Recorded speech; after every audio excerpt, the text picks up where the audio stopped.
So I'd like to welcome you all back.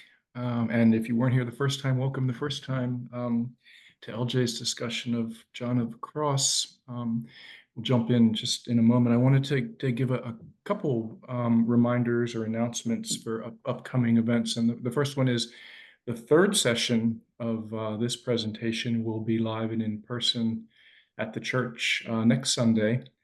And we'll have 7:30 discussion or session, but we'll be starting actually at 6:30 with dinner, and we'll be in the sanctuary with dinner in the narthex, I think was the last we had decided. And we should have plenty of food. No need to bring anything is the word that I'm getting. So put that on your calendar if you're prone to forget like me. And Isn't then it Tuesday instead of, it's not I'm Sunday, it's I'm Tuesday. so sorry. That is next Tuesday, a week from now. And why I'm confused is because next Sunday, this coming Sunday, February 9th, is a continuing discussion of Teilhard de Chardin. And what we will do is at 4 o'clock, 4 to 5:15 before the Celtic service, we'll meet and Peg will lead us. I'm seeing if she's reacting. Yes, in a discussion of a deeper discussion of Teilhard with maybe a few clips from the movie. And it's part of our overall focus this year on spiritual resilience. And it just seems to me that if there was ever a time for spiritual resilience, I'm feeling that now, and a need for looking to my spirituality for strength. So I imagine some other folks are feeling similar things. So we'll be looking at, in particular, how Teilhard may speak to us from about a century ago regarding spiritual strength. So, Peg, anything you would say about that in addition? No, I think that's fine. I think it's spiritual resilience. It's the feminine and masculine in his life, the complementary of opposites, and um, and also his union of spirit and matter, which is really what his work is about. And I would say, just to close this thought, that it's not necessary that you've seen the Frank Frost film, but if you still want to watch it, it is available. There's a link to it in all the recent CSD mailings, including the mailing that the link for tonight's discussion was in. So you can watch it online ahead of time if that's of interest to you. And I think other than that, if nobody else has any further preliminaries, I'm looking around. I don't see. Lisa has one. I'll give you one.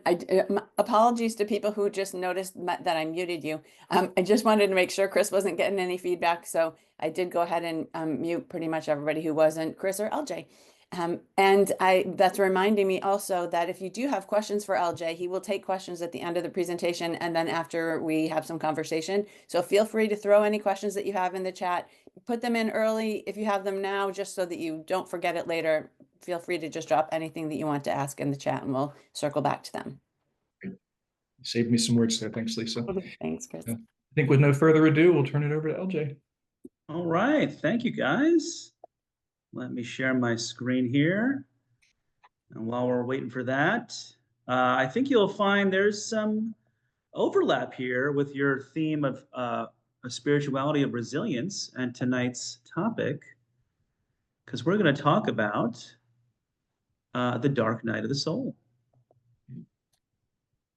Okay, so here we are. Happy Nothingness. Welcome back. Here's session 2 of Oh Happy Nothingness, the way of St. John of the Cross. And here's our opening prayer. It's his poem. If you remember from last week, or if you saw the recording from last week, St. John of the Cross was primarily a poet as a writer. So his poetry in the original Spanish is excellent, but even translated into English, it's quite stunning. So I invite you to sit back and maybe close your eyes and listen. If you'd like to, keep them open and follow along. Take a big, deep breath. Place yourself in God's presence.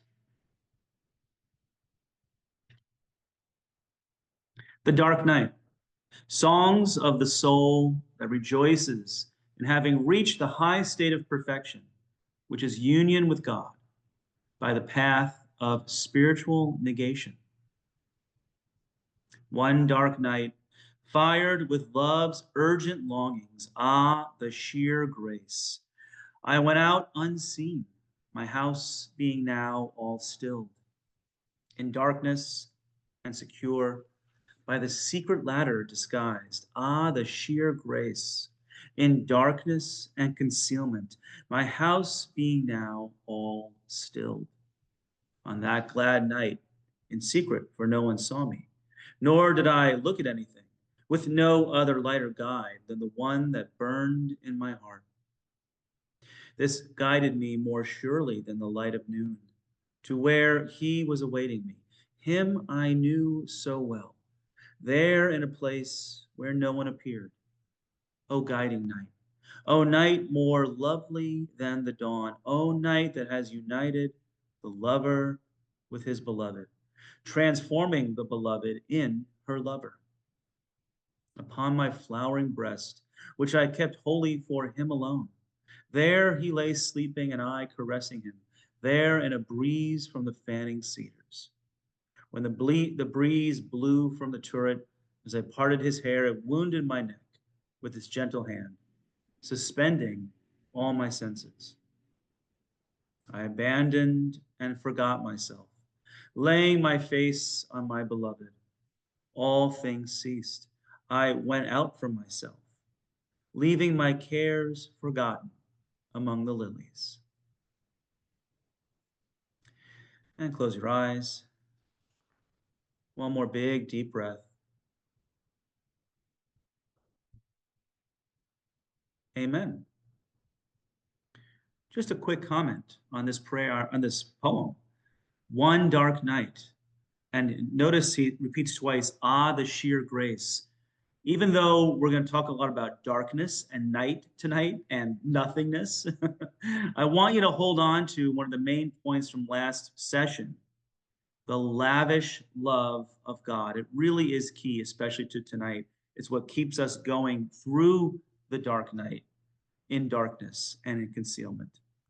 And as you can tell, even from these stanzas, it's all about love. It's all about enjoying the love of God. So just a quick review of some things from last week. 1542, Juan de Yepes is born to Catalina and Gonzalo de Yepes in Fonteveros. In 1545, Juan, or John's father, Gonzalo, dies. So John was only 3 years old at that point. So for the next 6 years, Catalina moves around with her children, searching for help. She goes to Toledo, Arevalo, settles in Medina del Campo, and that's pretty much where John grows up. And then in 1559 to 63, he studied with some Jesuits. The Jesuits were only, 30 years old. They were decades old at this point. So likely he was, studying with people who knew St. Ignatius of Loyola personally. And he does humble work at a hospital in Medina del Campo. But in 1562, really important year, St. Teresa of Avila begins her reform of the Carmelites. Spain at this time is fanatical. It's an entirely religious culture, but there is a streak, a very strong streak of the fanatical. You only have to think of the Spanish Inquisition, right? Well, part of that, oddly enough, was a kind of laxity, or you might say unseriousness in the religious life of all the friars and nuns in Spain. So Teresa of Avila notices that, and she says, I got to get out of my rich, upwardly mobile convent, basically, and get back to the basics of contemplative prayer. So that's what she does in 1562. She starts to reform the Carmelite order. And then in 63, John enters the same Carmelites at Santa Ana in Medina del Campo. He goes to the University of Salamanca. He's ordained a priest in 1567, and that's the same year he meets Teresa, and she wins him over to her reform. John noticed the same thing. John entered the Carmelites and thought, hey, I'm going to go into this order that is dedicated to contemplative living, and he didn't find it. So he thought, actually, the year that he and Teresa met in Salamanca, he was thinking, you know what, I might go off and become a hermit with the Carthusians, this really secluded order. And then Teresa said, no, stay with me and we'll do something new and different and deeper. So in 1568, he joins her reform movement and starts the first reform house of the friars in Duruelo. And you remember last session, we had a report from Teresa about the friars' life in Duruelo. And then at her request, John becomes the vicar and confessor at the Convent of the Incarnation in Avila. So part of Teresa's program was to go small. She had been a part of the Incarnation in Avila. That's where she joined. You remember from last year, maybe, her life. Ton of nuns. I mean, like 100 nuns. I think it was 100 plus, like close to 200. She wanted to go much smaller, convents of 12. So we could get to know each other and really focus on what matters. But the order tried to kind of rein in Teresa, and they tried to give her this job that maybe would stymie her efforts at reform. But she thought, you know what, who's going to help me? John of the Cross. So he comes and helps her in Avila. 5 years later, though, in 1577, he's kidnapped. The Carmelites are not, at least the ones who aren't reformed, do not like this new reform. And so as a kind of retaliation, they take John and they imprison him in a monastery in Toledo. But he escapes. And you got a glimpse of that inspiration for his poem that we just read, By the Secret Ladder Disguised. he fashioned a ladder, and he got out his window and he climbed down the ladder to literally escape because he knew he would die in that little prison. In 1582, he becomes prior of a community of friars in Granada, Los Martires, same year that Teresa of Avila dies. In 1591, he moves into solitude in Andalusia, begins to suffer fevers, goes to Ubeda for care, and on December 14th, he dies, and that's his feast day. So 1542 to 1591, he was not that old. He's only 49 years old. But here is the main message of John of the Cross that we covered last week, and this is from his 16th letter. Preserve the spirit of poverty and contempt for all things, with the desire to be content with God alone. If you don't, be assured you will fall into 1,000 spiritual and temporal necessities. And keep in mind that you will neither have nor feel any more needs than those to which you desire to submit your heart. For the poor in spirit are happier and more constant in the midst of want, because they have placed their all in nothingness. And in all things they thus find freedom of heart. Oh, happy nothingness. Maybe the most important line here is the second line, content with God alone. Those two words, in fact, God alone, really do represent the spirituality of the Carmelites, Teresa of Avila, John of the Cross, Therese of Lisieux, Lawrence of the Resurrection, a bunch of different people. They're just focusing their whole lives on God alone. And when you do that, that focuses your attention. I love that that third and fourth line there. If you are not content with God alone, and poverty, contempt, that just means letting go of everything else, you're going to fall into what feel like thousand million necessities. Everything becomes much more demanding for your attention when God is not at the center of your attention. And another way to put that for John of the Cross is happy nothingness. To be content with God alone is to be content with nothing, since God is not a thing. And since the soul must be left empty and void of all attachments and all thinking. This is very much his language throughout all of his writings, leaving the soul empty and void. So happy nothingness is a spiritual state in which we allow our hearts to rest in nothingness without reacting to their cravings by satisfying them. It's an interior state in which we must remain empty, naked, purified of every appetite. And remember, an appetite is an out of control need for something, an attachment. Happy nothingness is simply the practice of letting go of thinking and our desires while enjoying God as God, whom we experience as nothing, whom we experience as not a thing, whom we experience, and this is from the poem, as darkness or concealment or stillness. So we enter this state out of love for God, in fact, in response to the lavish love that God shows to us. And John recognizes this, a more intense enkindling of another better love, love of the soul's bridegroom. is necessary for the vanquishing of the appetites and the denial of this pleasure. By finding satisfaction and strength in this love, it will have the courage and constancy to readily deny all other appetites. Let me translate that as simply as I can. Finding all your bliss and happiness in God is the key to letting go. It's the key to letting go of all those other things that tend to more imprison our hearts, keep us away from love and from God, and even from love of our sisters and brothers, because loving God opens you up to loving others. We'll get to a story about John in a little bit that kind of proves that point. So for John, there's only one practice, and maybe this starts to link to the idea of resilience. That one practice is prayer, contemplative prayer, silence within. Prayer that is just trusting, hoping, trusting in, hoping in, and loving God alone. And those are, of course, the theological virtues, right? Faith, hope, and love. For John, they're one. They're not, they maybe are three different refractions of the same divine life coming to us and asking or inviting our response. So prayer then means an inner nothingness, no knowledge, no possessions, no desire, not even just being. It's just an inner emptiness and void. But it's still also the love of God. So happy nothingness is prayer, in which the soul enjoys God alone, in a silence beyond thinking, an emptiness beyond inordinate desire. It's a totally God-centered inner nothingness. Prayer is the practice.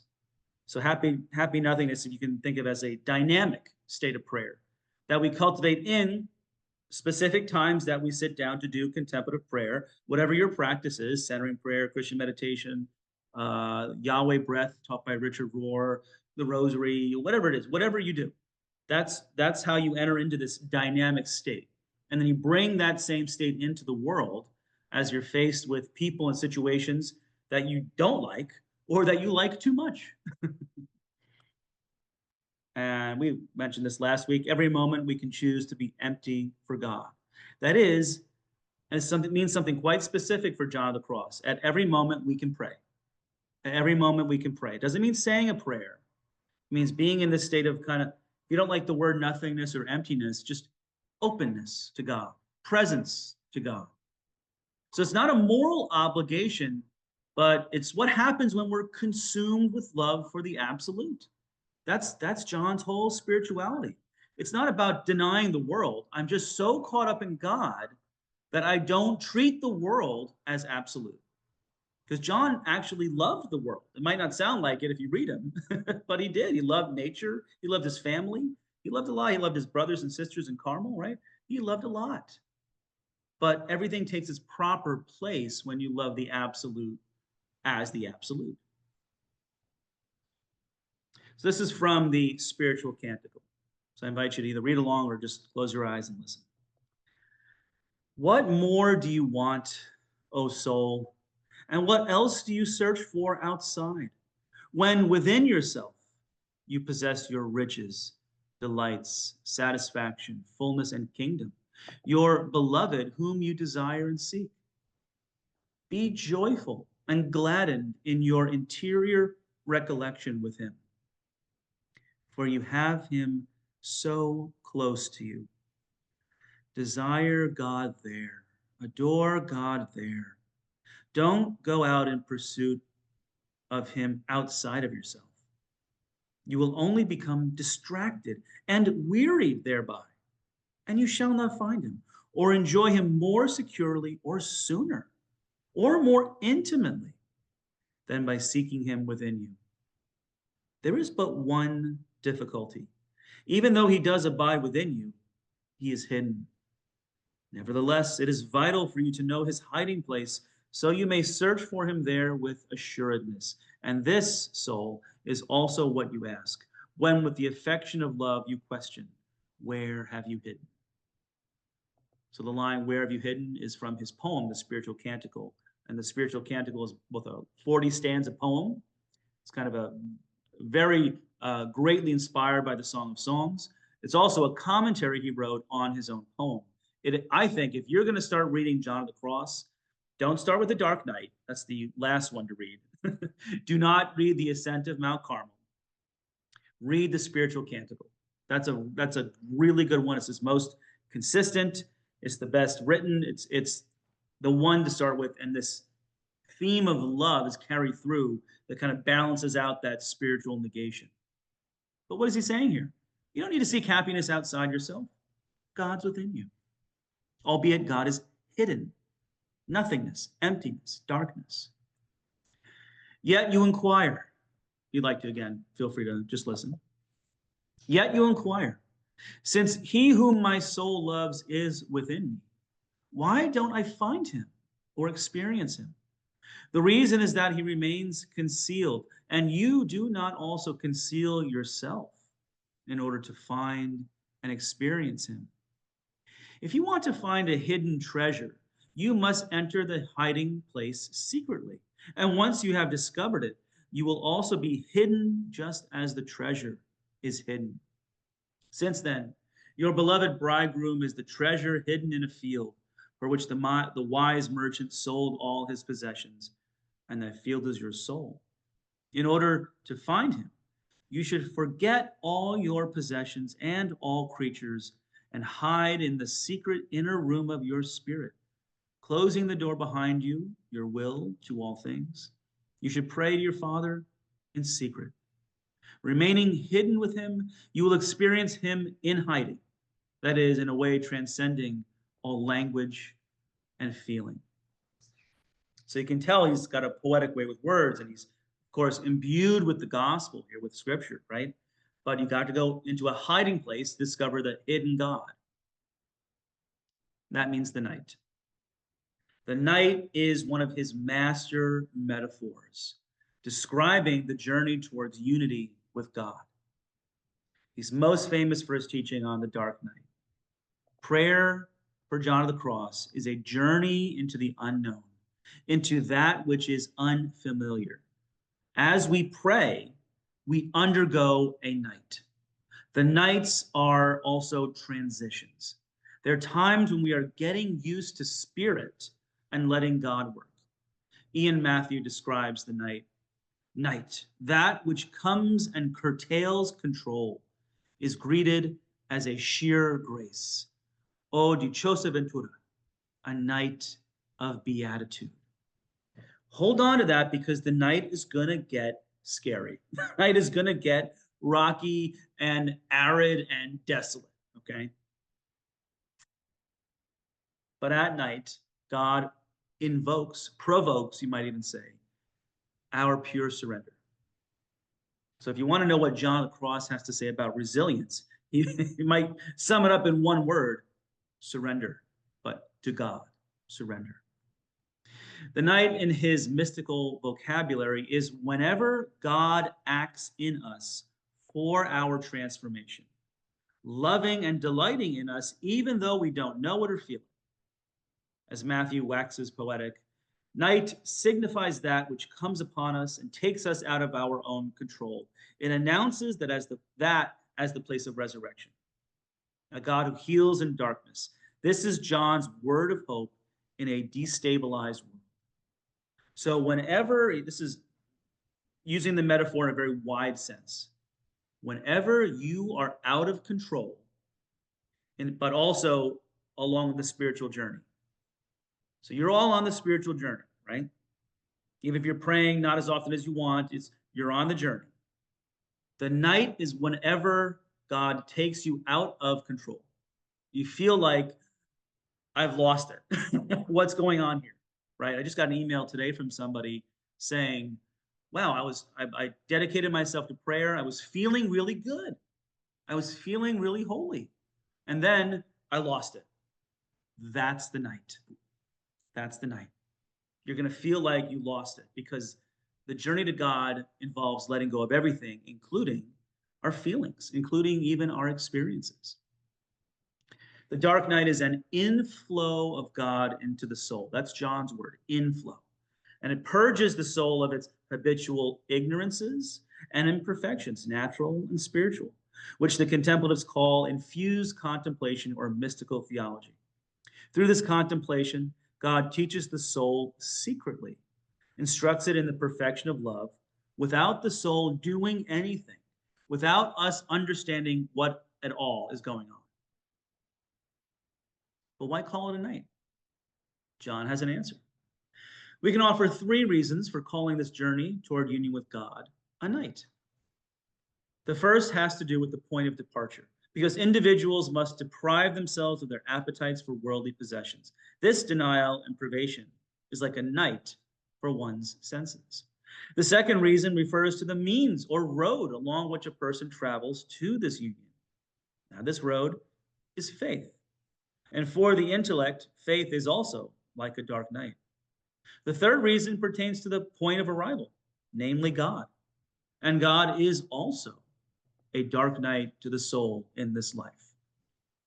So there's 2 reasons really here. It's a night because we're leaving behind the familiar, we're leaving behind the comfortable. So you can kind of categorize that as what's light in our lives right now, that which we're most comfortable and familiar with. So we're entering into a night for our senses. We're also entering into the darkness, a night for our spirit, because we're approaching that which we do not understand, which our minds can't wrap themselves around. God. We are dealing, John continues, we're dealing with the denudation of the soul's appetites and gratifications. Just as a aside here, what a great word, denudation. You want to pick up that word and maybe start using it in your everyday vocabulary, denudation. This is what leaves it free and empty of all things, even though it possesses them. Important distinction. It's letting go of my absolutizing of something or feeling or thought or person. That's an attachment is, I think I absolutely need this. This being a possession, an idea, a feeling, an experience, a person, an event, a job, or whatever, right? A car, a TV show. Doesn't matter what it is. We're treating the relative as the absolute. So John is saying, well, as long as we don't do that, let go of our thinking and feelings around that person, well, then we can enjoy them. We can enjoy the person that we've normally been possessive of, or the TV show that we are attached to. Since the things of the world can't enter the soul, they're not in themselves an encumbrance or harm. This is a point sometimes missed by some spiritual authors. The things of the world are not the problem. It's what's going on inside us. John says, rather, it's the will, the appetite dwelling within that causes the damage. So let's just take a step back and look at some terms here that he's using. He uses a set of terms to specify what's going on in the night and different kind of phases throughout the night. He uses sense and spirit, okay? So there's a night of sense and a night of spirit. There's also active and passive. So there's an active night of sense, an active night of spirit, a passive night of sense, a passive night of spirit, okay? So there's 4. He categorizes the night in 4 ways. Sense means body, imagination, emotion. Spirit, there where resources converge, the home of choice, conscience, self. Active and passive. What we do and what is done to us. That's pretty clear, right? This yields a rather stocky 4-fold pattern, like I just said: active night of sense, passive night of sense, active night of spirit, passive night of spirit. And if you read through the 2 treatises that deal basically with the night, it's the Ascent of Mount Carmel and the Dark Night of the Soul. They're kind of meant to be read together. The Ascent of Mount Carmel will deal with the active night of sense and the active night of the spirit. And then the dark night of the soul is the passive night of sense and the passive night of spirit. If night first tells us that there is somewhere to go, it also announces that we cannot get there on our own. So progress means recognizing we can't heal ourselves. That's what part of what he's trying to get at with the metaphor of the dark night.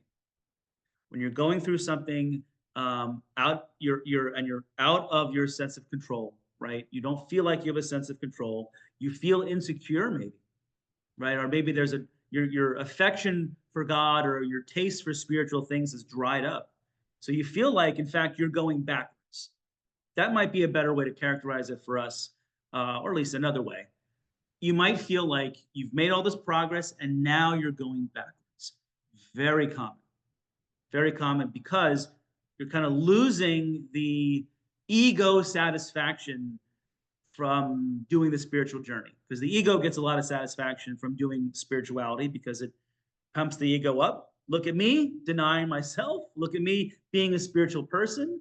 And even if we don't admit it, the ego likes to do that because, hey, I'm special. I'm different. And of course that means eventually I'm better than all those other secular people. They don't know how much healing they need. Here's the key difference though.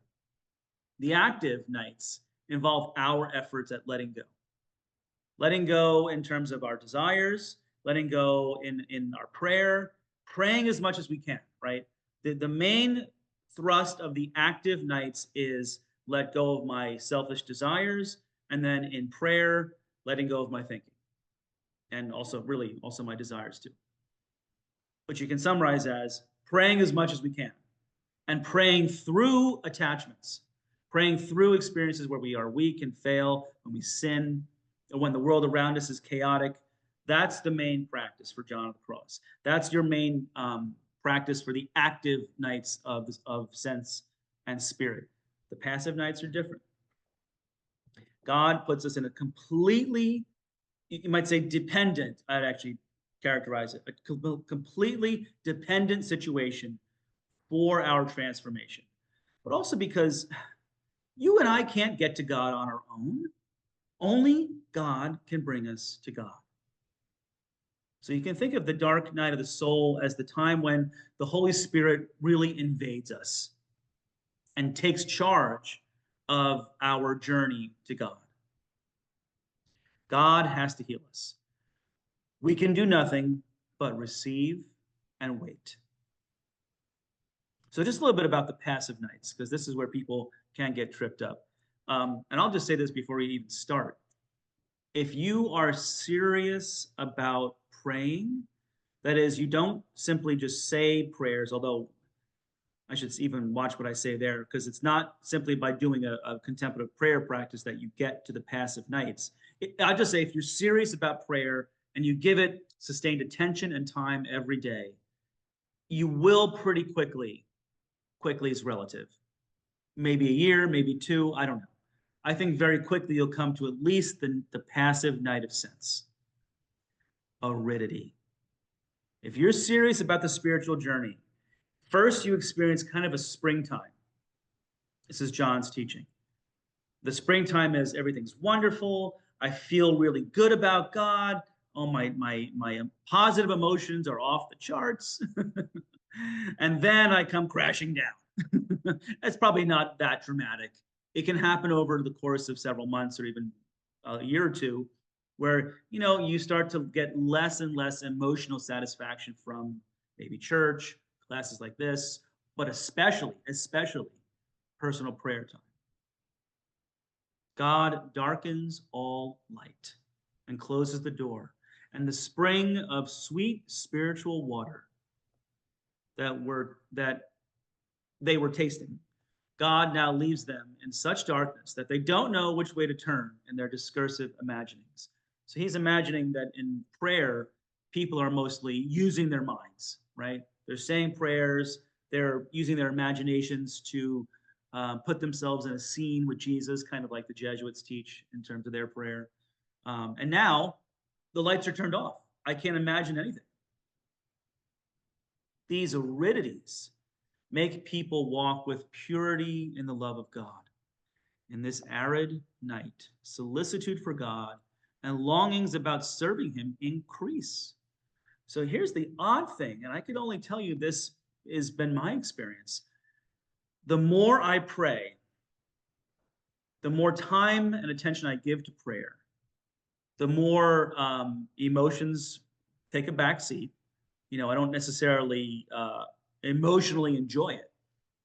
But at the same time, oddly, my desire for God goes through the roof.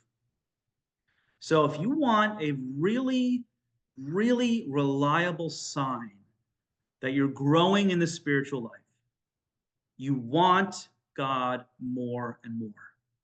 That's right from St. John of the Cross. The dark night is an inflow of God into the soul. Oh, we've already read this. Purges it of its ignorances and imperfections. It's called infused contemplation, mystical theology. God instructs us secretly.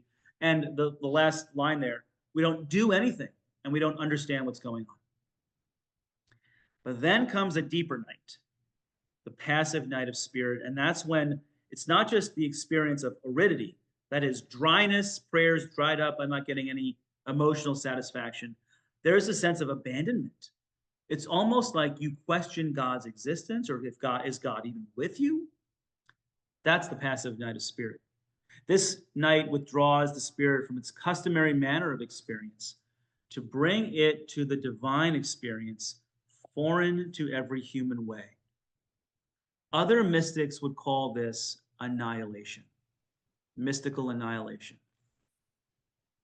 God divests the faculties, affections, senses, spiritual and sensory, inner and outer. He leaves the intellect in darkness, the will in aridity, the memory in emptiness, the affections in supreme affliction, bitterness, and anguish. Now, he's Spanish, and I feel like I can say this because I'm Italian. They're kind of close in temperament, and he's a little dramatic there. So take that with a slight grain of salt, but it's not like you go wailing through your prayer. It's just so awful. It's kind of just a void. It's an emptiness, and there might be not supreme affliction and bitterness. It's just I don't enjoy it. In fact, the way John describes it is, I feel like I'm like I'm in the hangman's noose, or I'm in a prison, right? It's just I got no way to go. I've got no escape. What the sorrowing soul feels most is the conviction God has rejected it. With abhorrence, cast it into darkness. And this is something I think might also be slightly more subjective. You might not feel exactly that. You might just feel like, hey, where is God? Where is God? Let's go back to Ian Matthew. Ian Matthew wrote a wonderful book, the name of which I am forgetting. When you guys go into your small groups, I will look up the name of his book. But Ian Matthew is he's a British guy. He's a Carmelite out in England. Wonderful take on the dark night. He writes, a self-lavishing God, that is the fact. From there came a word on our response. Make space for the gift. Now comes the discovery. God undertakes to create that space. It is God who makes the space. This, for John, is the real drama of the journey. He calls it night. We can't stop it, hasten it. It just comes. And it teaches us every 24 hours that we're not in complete control. So even just take it as a metaphor, right? You can't stop the night from coming, right? The night tonight just came. We can't make it come any faster. It comes when it wants to. It's beyond our control. Great metaphor for the spiritual journey and for our souls getting accustomed to the holy mystery that is God. The night symbol suggests not organized gloom. I think it's the dark night, but that which comes upon us and is mystery, beauty, but also terror and new birth. You can think of the kind of, it's a very subtle terror. But I remember when all my kids were born, there was a little bit of terror because there was a lot of blood. There was a lot of things I didn't understand going on, and I didn't know what was happening. It's kind of what's happening? It's this, and you're wondering, is my wife going to be okay? Are the kids going to be okay? There's a little tinge of that because the human spirit is a little vulnerable and fragile when we're faced with this mystery we can't control, even though its beauty is fascinating. John sees night as the place for encounter, here in the night, not after the night, right in the middle of the night. Midnight, you might say, is the place for intimacy, for blessed mystery. His Toledo imprisonment and escape gave this symbol of the night its full weight. And you can tell it's very much the root, that experience of his is at the root of this symbol of the night, because he escapes in the night. If God is beyond us, his approach is also liable to leave us feeling out of our depth. That's actually a very good summary of the night. We will feel out of our depth. When the divine engages us more deeply, our minds and feelings will have less to take hold of, accustomed as they are to controlling the agenda, to meeting God on their terms and in portions they can handle. A deeper gift will feel like no gift at all. His loving inflow is hidden. It is night. So on the one hand, we're getting used to mystery. And on the other, we're still imperfect and, limited creatures. So it's almost like, in the morning when you're just getting used to the light, when you're trying to get out of sleep, when you're rubbing your eyes, or sometimes in the morning, the lights are off and my kids come upstairs and I all of a sudden I turn the lights on real bright and they scream at me, "Dad, stop!" Right? The night is like that. You said, well, you have to get used to the night. We have to almost start to see at night because the light is too blinding. When God approaches as he who is, I am liable to feel myself for what I am. As a physical sign of growth is growing pains, so a sign of God's gift is the pain of being widened. Space is being made in us. That's the blessedness of the night.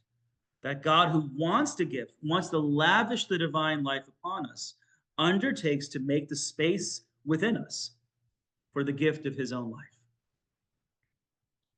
Night assures us there's somewhere to go. Only God can take us there.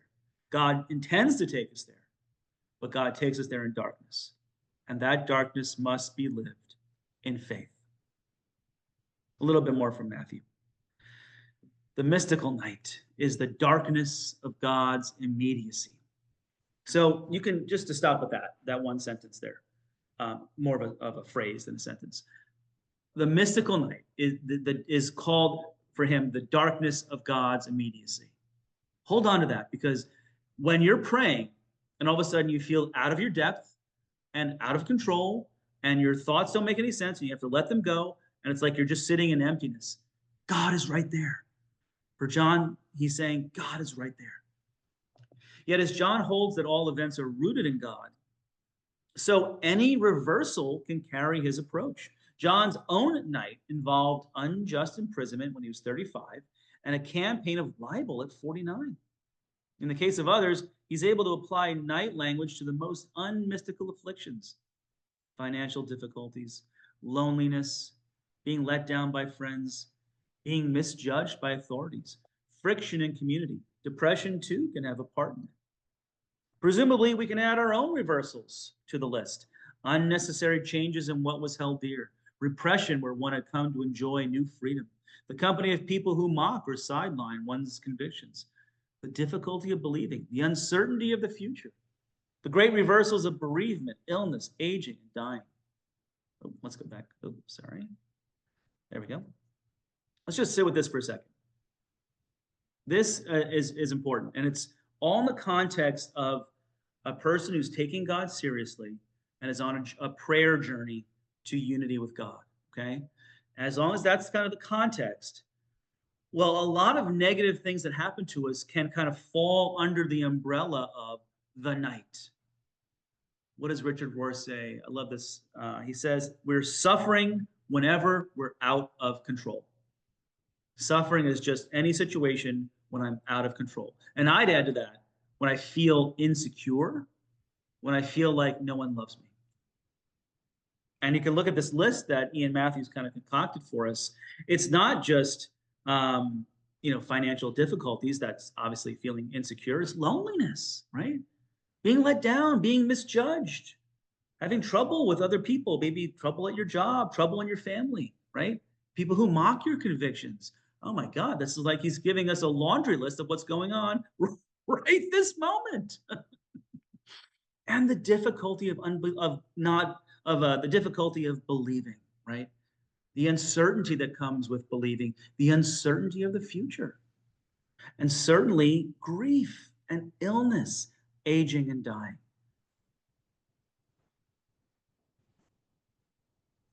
There are perils in the night, the passive night of sense. This night is ordinarily, John writes, accompanied by burdensome trials, sensory temptations that last a long time, and with some longer than others. So as you're progressing in a relationship with God, you're going to certainly go through your fair share of trials from the outside world, right? Financial difficulties, friction in your family, right? Those kinds of things. But then rising up from within are going to be other trials. He gives us three spirits. The spirit of fornication is given to some to buffet their senses with strong, abominable temptations and afflict their spirit with foul thoughts, very vivid images. Sometimes it's a pain worse than death for them. So as you're praying, all those kinds of thoughts and feelings around the energy of needing affection will start to bubble up, and they'll get really powerful.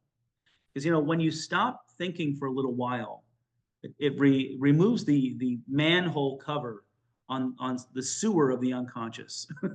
Now, that's really, really negative, but there's a lot of stuff that we repress, right? So when you stop thinking, a lot of that starts to come out. The spirit of blasphemy is another one. At other times, a blasphemous spirit is added. It commingles intolerable blasphemies with all one's thoughts and ideas. Sometimes they're so strong, they're so strongly suggested to the imagination, the soul is almost made to pronounce them, which causes a grave torment. So affection, blasphemies you might consider something around security or control, just these thoughts that are contrary to God. And then confusion.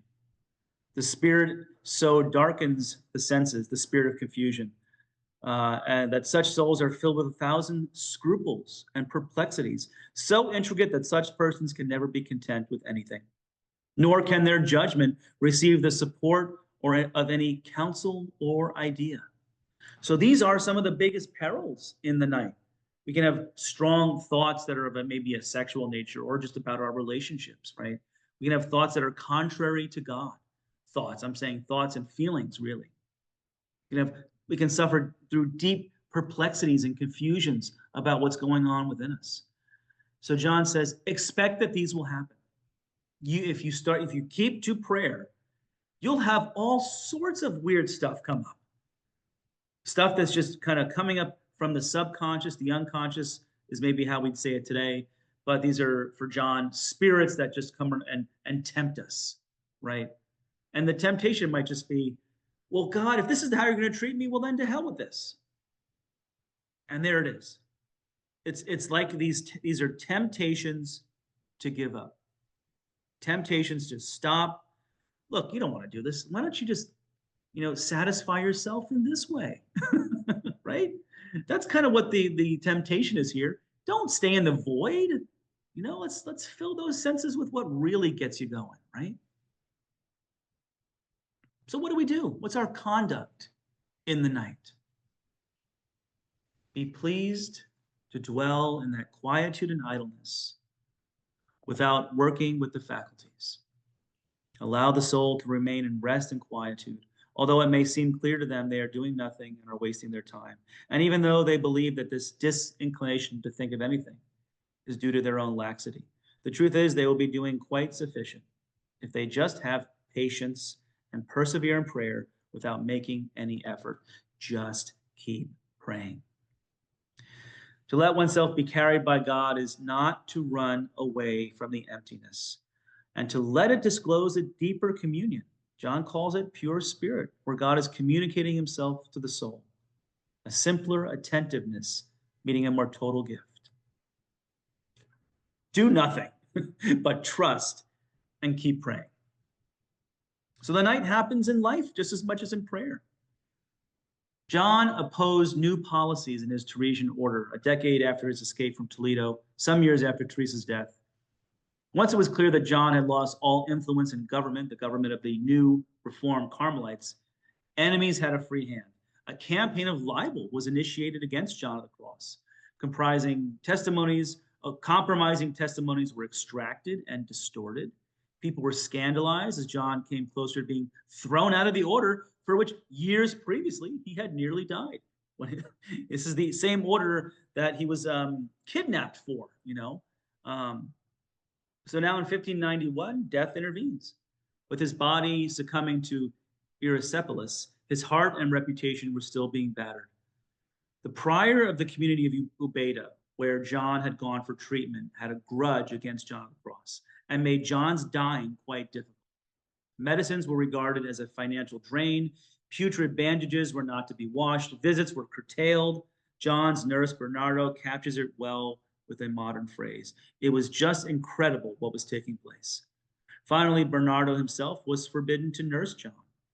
Whatever about the sick man's patience, Bernardo had had enough. He wrote a complaint. Higher authorities intervened. Matters improved just in time for John to die in a community at peace. Through all this is all in the years after he was kidnapped by the other Carmelites and imprisoned for about 9 months and then is saved by the new Carmelites. These new Carmelites then started a campaign of libel, sidelining, and then treating him like crap when he's dying. Through all this, John seems to have been drawing energy from a different source. A letter written from Ubeda, where he dies, puts it this way: love greatly those who speak against you, and do not love you, because in this way, love will come to birth in a heart that has none. That is what God does with us. He loves us that we might love him through the love he has for us. In other words, in this community in Ubeda, he's being tortured, more or less. He's dying and he's not getting the treatment and medicine he needs. And he puts in a letter to someone else. He writes, just love the people who are speaking against you and who don't love you. Love them. Because in this way, you'll draw love out of them. So this is what I was talking about earlier when I said contemplation births a higher form of love. That's love of enemies. That's the love of God, as John describes it in this letter. He wants us to be empty in pure negation. This is from the Living Flame. Strive to disencumber the soul, and to set it in a state of rest, in such a way that it will not be bound to any particular kind of knowledge, either above or below, or be fettered by covetousness of any sweetness or pleasure or any other apprehension, but that it will be empty in pure negation with respect to every creature, and will be established in poverty of spirit. So this is another way of saying, what do we do in the night? We remain empty in pure negation. Our souls must be empty of all things. Our prayer is nothing within. Leaving the soul empty in pure negation of all things, John writes, this is what the soul must do of itself. As the Son of God counsels, whoever does not renounce all possessions cannot be my disciple. Letting God be God is the deep heart of happy nothingness. That's what empty and pure negation means. This is about adapting ourselves to mystery, to God as God really is. John wants us to be acclimated to God, to the mode of the modeless, the way of the wayless, the distinction of the indistinct. It's to go beyond self. That's the real issue here, transcendence, transcending the self to be with God. And that occurs in prayer as we love God for who God is, and not who we think he is or who we need God to be. John's advice on prayer is to stay in this inner desert, waiting on God, desiring God alone, being patient in the darkness. It comes down to just staying put in the prayer of happy nothingness. It's a state, and one in which we return to again and again throughout the day. So to remain empty in pure negation is essential, and it requires that we don't avoid the void. It's also called the prayer of no experience. Divine transformation purifies us of all attachments while centering us on God alone. Sister Constance Fitzgerald calls it the prayer of no experience. I'm going to go through this a little bit more quickly, but you'll get these slides at the end of the series, so if you want to go through it. Sister Constance Fitzgerald is a Carmelite who lives in Baltimore. She talks about how we can get stuck on experience. We always want to experience something, get something out of an experience, right? But there are times when the emptiness of pure negation and joy in God that transcends feeling is too much for us. So it takes determination and the divine gift of faith, hope, and love to persevere in prayer. Fitzgerald writes, in this utterly silent prayer, a radically new self is being worked on and shaped, a dispossessed self, truly capable of living and loving in a way that realizes more fully our relational evolution and synergistic existence in the universe. So a lot of points of convergence there with Teilhard de Chardin. John teaches us that the soul experiences nothing in particular in God by ascending above all things to God. Although it does not enjoy God very particularly and distinctly, nor love him in so clear an act, it does enjoy him obscurely and secretly, and in that general infusion more than it does in all particular things. For it then sees clearly that nothing satisfies it as much as that solitary quietude. This is the negation and transcendence of the self, to be wholly consumed with God, the lavish love of God, the gratuitous mystery of God. The prayer of no experience, empty and pure negation, happy nothingness, these are all similar terms. Synonyms, really, for what we do in the night. Okay. We'll go to this later, maybe. I want to get you guys into your groups. So we'll get to this quote at the end. And I have a prayer at the end here too. So just to center us before we get into some questions and get into our groups, I invite you to close your eyes and take a big, deep breath.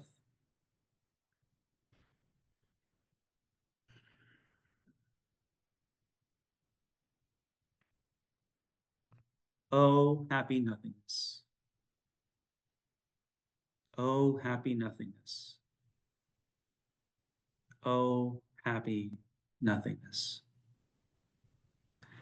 And now, just for a few moments, allow your soul to remain in silence and quietude.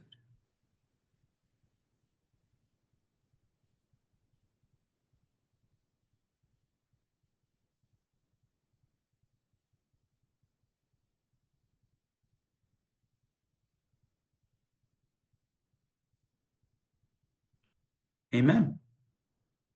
Okay, let's get into just a few questions before you head off into your groups, and then maybe at the end we can talk a little bit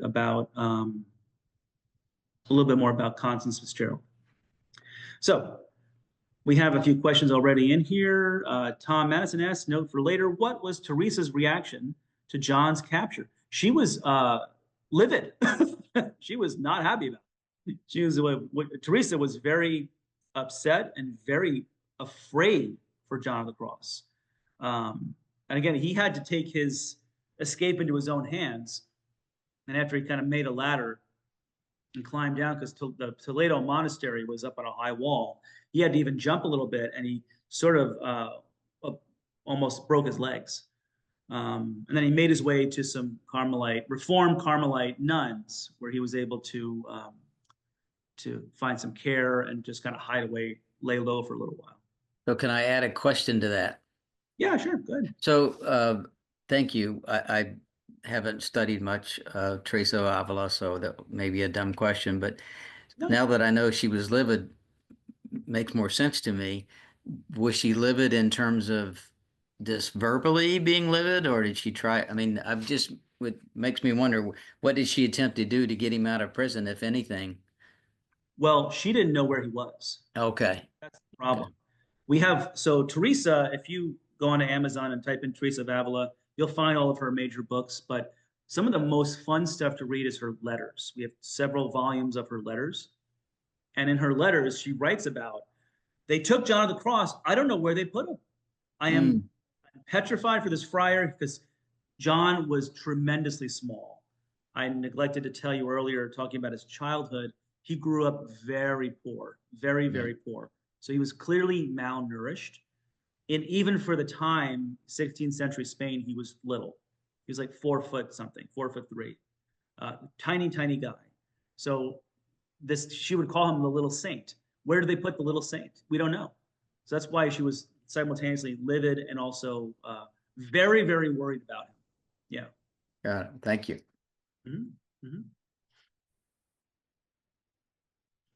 And then Chris says, yes, Ian Matthews' book is called The Impact of God. That's the name of the book. So if you're interested, it's not a very long read, but it's a very good read. Impact of God by Ian Matthew. Any other initial comments or questions before we get into our groups? I'm sure stuff will come up in your groups. Is another synonym radical acceptance? Ooh, yes. That would be another good synonym. Yeah. Yeah. Great one, Bev. Yeah. Thanks. Yeah. Because it's just recall that list of all the things that might also be interpreted as the night going on in your life. Yes. Financial worries, right? Or friction in your families. I can't imagine any of that's, real for you guys, right? Money and family, come on. Gonna be an issue, right? Well, yeah. And so if you can radically accept that, I'd say John would say, if you can radically accept that in God, meaning in that state of happy nothingness,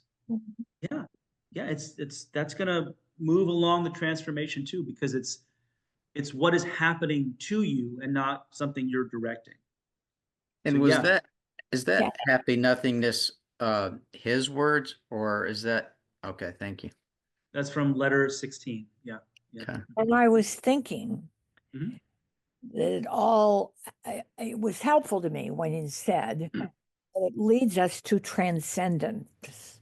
I think about we are incarnated souls. Right. And we're experiencing immanence, but we're always looking for transcendence. Right. Eucharist, for example. Yeah. There you go. That's it. Yeah. Without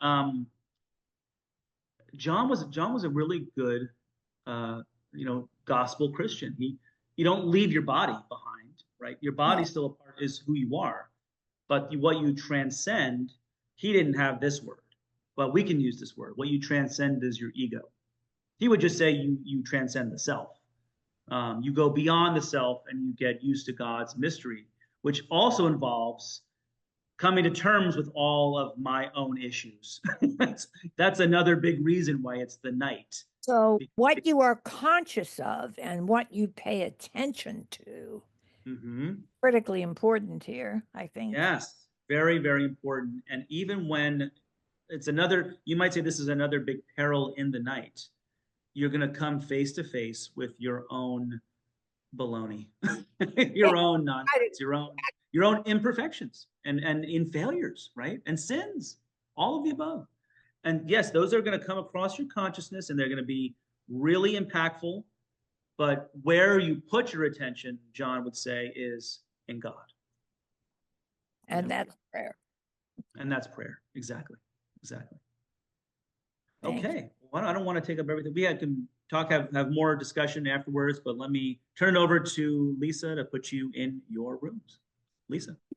So I'm going to go and send you into breakout rooms. You should be able to just join. If you have any trouble, there's a little button there that says, raise your hand, ask for help. We will come and find you and make sure everything is well. We'll probably be there 10 to 15 minutes, and then we'll come back and we can ask additional questions of LJ and let him wrap things up. Off we go.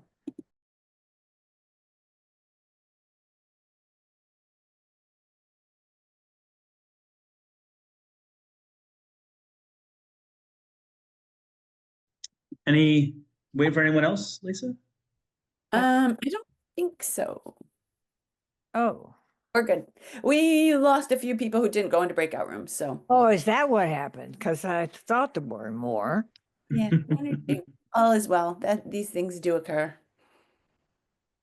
So Any comments or questions that emerged in your groups and you want to bring to the larger group? Saying that there's a lot of information and it's kind of overload, but how to put this into practice, is there any dummies for St. John for Dummies, a book like that of sorts, that would be a real good read, a good reference document. Probably, I would go with Ian Matthews' book, Impact of God. That's probably the best book I've read on John of the Cross. It's not very long. It's really well written, and he brings it down into little. He makes complicated things very simple to get. And to put it in a nutshell, take away all the kind of metaphors we used tonight. Pray. That's really pretty much it. Right. Pray, and then as you pray, you're going to feel like you're completely out of your depth. Just keep praying. Well, Another way to put the night might be you feel bewildered and lost. And that's totally normal. Yeah. Anything else? what is Ian Matthews' book's title? The Impact of God. Thank you. Sure. Great book. Great book. It's available on Kindle for $5. Thanks. I just thought of a question that I was going to ask earlier. And I'm not sure exactly how to articulate it because I won't quite remember, but back earlier in the slides, there was a whole section about how God is inside you, but he's hidden and he's in a hiding place. And Yeah. I don't even know what my question really is about that, but that's just an interesting idea to me. Why is he hiding? And he says it almost like that's a good thing. Like God is hiding. And the cool thing is that you're going to go find the hiding place. And then when you get in the hiding place, you're going to be hidden too. So it's really interesting to hear that, not as a like, he's hiding and it's going to be hard. But somehow it's good. And I just found that so interesting. I don't know what you think. What does that look like to be hiding with God? To the Yeah. whole immanence transcendence. Yeah. Yeah. Exactly what- the section. Yeah. One way you could think of that is it's an adventure. Like I don't know about the latest Indiana Jones movies, but remember the older Indiana Jones movies where there was a mystery, right? It was like the Cup of Christ or the Ark of the Covenant. Where was it? Trying to get it. There was a mystery, right? And that's kind of, some good movies have a mystery at their heart that you discover, right? That's kind of the idea behind that passage from the Spiritual Canticle. God is this mystery lying in wait for you. You have to be mysterious too, meaning abandon all of your normal ways of knowing and feeling to reach this God who's at home in you, but is also mystery. So it's all this language is just trying to get you used to the fact that God is God and you're not God. That God is really God. But at the same time, so close, in fact, that we can't even see it or feel it or touch it because God is that close. This hiding within us. Yeah. And Yeah. This kind of tease it out too. Yeah. Go ahead. does it have a little bit to do with God gave us free will, and so if he injects himself in us and we don't have any choice about it, but we do, because if we respond to God within us, then it's because of our free will doing that, and then that means something to God. And it means You more to can. us. That's right. You can also use your will to direct your attention, right? When away from God. Yeah. Right. Thank you. Sure. Thank you. Good catch. Great. Any other little thing before we go? It's 9:01 by my clock. I don't want to keep you past your time, but I'm here. You're here. Yeah, I gotta go to bed, guys. It's been wonderful. Thank you. My pleasure. The night has come upon us. It's time for bed.